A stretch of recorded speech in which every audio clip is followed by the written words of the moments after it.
Nangke doke helovingan jadi damlote nidungan lason lo makanghon ekayalon dokok lo bon kanghon umirang ro nangke doke helovin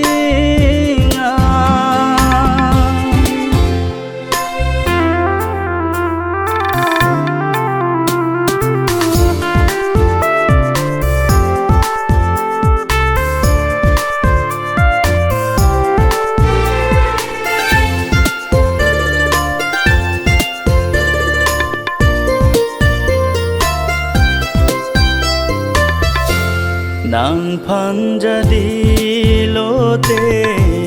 apor ke damantune meksole jang tame thek dam long nang raje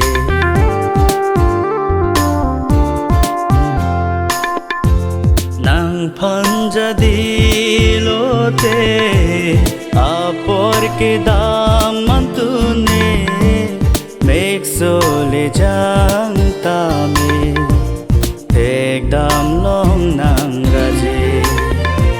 son sinang tane phan jadi bom tu denang rupa do jinang phan tanpa lam so alam manglin manglotana Manglikartang manglin manglotana he manglikartang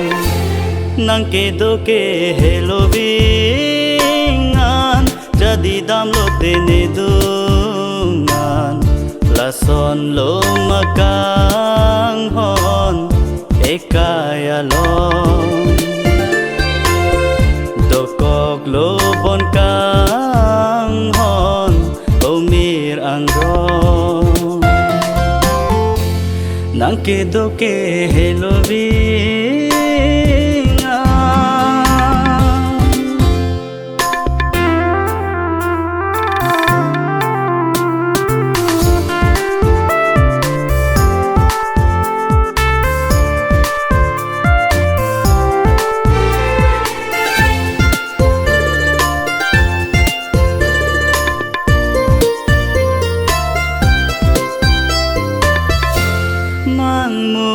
pir bialong kai ke kaha chealang thanji pune nang phan loti nang chola